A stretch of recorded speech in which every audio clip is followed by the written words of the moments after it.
नमस्कार। आज हम एक विशिष्ट लेख के कुछ अहम हिस्सों पर बात करेंगे। इसका शीर्षक है खड्डा रेलवे की बिगड़ती हालत, एक कस्बाई त्रासदी। जी।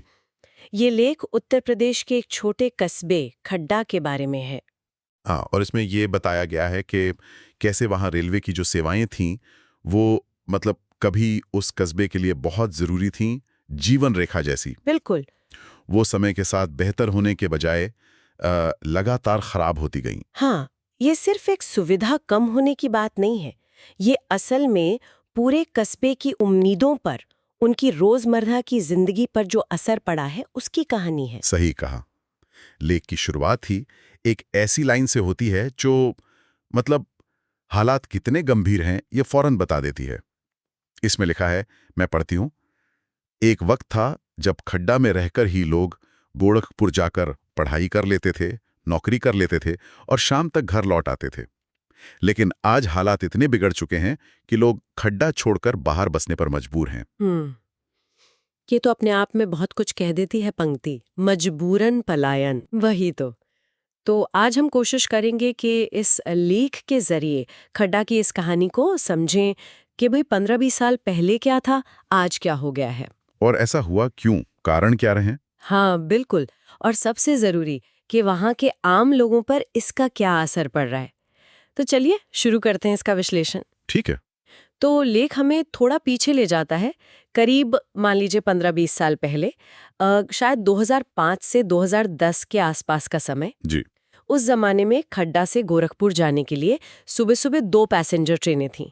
एक शायद कोई 6 बजे के करीब। हाँ, और दूसरी शायद 7 बजे के आसपास। हाँ, और सबसे खास बात ये थी, जैसा लेख भी कहता है, कि ये ट्रेनें काफी हद तक टाइम पर चलती थीं। बिल्कुल, समय की पाबंदी थी और इसी भरोसे पर लोगों का आना जाना टिका था। हाँ, मतलब छात्र थे, रोज कॉलेज जाने वाले, नौकरी पेशा लोग थे, अपने दफ्तर जाने वाले, और छोटे मोटे व्यापारी भी थे। हाँ, जो अपना सामान वगैरह लाने ले जाने या खरीदारी के लिए गोरखपुर पर निर्भर थे।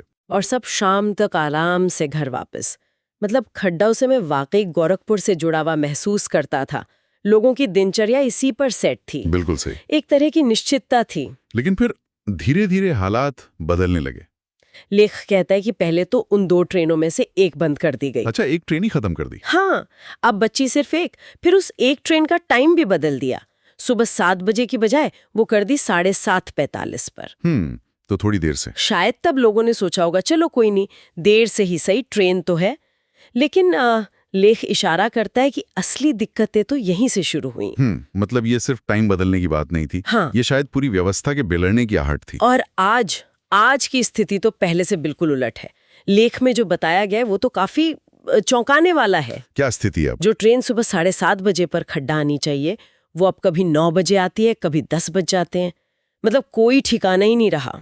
ओहो, 2-2.25 घंटे लेट तो वहीं हो गई। हाँ, और गोरखपुर पहुंचना, वो तो और भी बुरा हाल है। जहां पहले खड्डा से गोरखपुर का सफर मुश्किल से 2-2.5 घंटे का था। हाँ, करीब 60-70 किलोमीटर ही तो है। वही अब उसी सफर में लगते हैं 4 से 5 घंटे, कभी कभी तो उससे भी ज्यादा। बाप रे, 4-5 घंटे एक तरफ जाने में। जरा सोचिए, इसका सीधा मतलब क्या हुआ? यही कि अब किसी के लिए भी रोज खड्डा से गोरखपुर आना जाना वो लगभग नामुमकिन हो गया है। बिल्कुल। कौन करेगा रोज 8-10 घंटे का सफर सिर्फ आने जाने में? पढ़ाई या नौकरी तो हो ही नहीं सकती ऐसे। सही। तो ये जो बदलाव आया है, ये वाकई बहुत बड़ा और चिंताजनक है। हाँ, जो कनेक्टिविटी पहले एक तयशुदा चीज थी, वो अब पूरी तरह से अनिश्चित हो गई है। लेख इसके पीछे कुछ कारण भी बताता है। मतलब सिर्फ एक नहीं, कई वजह हैं जो मिलकर ये हालत बनाती हैं। हाँ, वही मैं पूछने वाली थी, आखिर ऐसा हुआ क्यों? क्या कारण बताए हैं लेख में? देखिए, सबसे पहला कारण जो लेख बताता है वो रेलवे के अपने नियमों से जुड़ा है। परिचालन के नियम। अच्छा। नियम ये कहते हैं कि पैसेंजर ट्रेनों को मालगाड़ियों और एक्सप्रेस ट्रेनों के मुकाबले प्राथमिकता कम दी जाएगी। ओह। तो होता क्या है कि जब खड्डा वाली पैसेंजर ट्रेन रास्ते में होती है और उसी वक्त कोई मालगाड़ी या एक्सप्रेस ट्रेन आ रही होती है, तो इस पैसेंजर ट्रेन को अक्सर किसी छोटे स्टेशन पर साइड लाइन में, जिसे लूप लाइन कहते हैं, उस पर खड़ा कर दिया जाता है। अच्छा, तो मतलब वो बेचारी इंतजार करती रहती है कि पहले जरूरी गाड़ियां निकल जाएं। बिल्कुल। और इस इंतजार में कभी आधा घंटा, कभी 1 घंटा, कभी कभी उससे भी ज्यादा वक्त निकल जाता है। ये देरी का एक बड़ा कारण है। समझ गई। दूसरा अहम कारण जिसका जिक्र लेख में है वो है इस रूट का ज्यादातर हिस्से का सिंगल लाइन होना। हाँ, मतलब एक ही पटरी आने जाने के लिए को। हाँ, तो सिंगल लाइन की वजह से क्रॉसिंग में भी काफी समय बर्बाद होता है, देरी और बढ़ जाती है। तो एक तो प्राथमिकता कम, ऊपर से सिंगल लाइन की मजबूरी, ये दोनों मिलकर ट्रेन को कछुआ बना देते हैं। और क्या वजह है? तीसरा कारण जुड़ा है खड्डा स्टेशन के अपने दर्जे से और वहां से होने वाली कमाई से। मतलब? रेलवे में क्या होता है, स्टेशनों को उनके महत्व और उनसे होने वाले रेवेन्यू यानी आमदनी के हिसाब से बांटा जाता है। लेख कहता है कि खड्डा रेलवे की नजर में एक छोटा कम राजस्व वाला स्टेशन है। अच्छा। इसका नतीजा ये होता है कि ऐसे स्टेशनों को न तो ज्यादा ट्रेनों के स्टॉपेज मिलते हैं, न ही वहां के यात्रियों की सुविधा या समय को उतनी तवज्जो दी जाती है जितनी बड़े स्टेशनों को। एक तरह की आप कह सकते हैं व्यवस्थागत अनदेखी। यानी रेलवे के बड़े हिसाब किताब में खड्डा जैसे छोटे स्टेशन की जरूरतें शायद उतनी अहम नहीं है। ये तो दुख की बात है। हाँ, और चौथा कारण जिसका लेख में जिक्र है वो इस इलाके की भौगोलिक स्थिति है। भौगोलिक स्थिति? हाँ, ये जो पूरा इलाका है नेपाल बॉर्डर के पास, नदियों के करीब, ये बाढ़ प्रभावित क्षेत्र है। हाँ, वो तो है, गंडक नदी वगैरह है वहाँ। बिल्कुल। तो हर साल मानसून में पटरियों के नीचे पानी भर जाना या मिट्टी का धंस जाना ये आम बात है। अच्छा। इसके बाद फिर रेलवे को मरम्मत करनी पड़ती है। उसके लिए मेंटेनेंस ब्लॉक लेने पड़ते हैं। मतलब कुछ समय के लिए उस हिस्से पर ट्रेनें या तो बंद कर दी जाती हैं या बहुत धीरे चलती हैं, तो उससे भी ट्रेनें लेट होती हैं या कैंसिल हो जाती हैं। तो ये सब मिलकर कम प्राथमिकता, सिंगल लाइन, छोटा स्टेशन और ऊपर से बाहर, इन सब ने मिलकर ये हालत कर दी है। हाँ, बिल्कुल।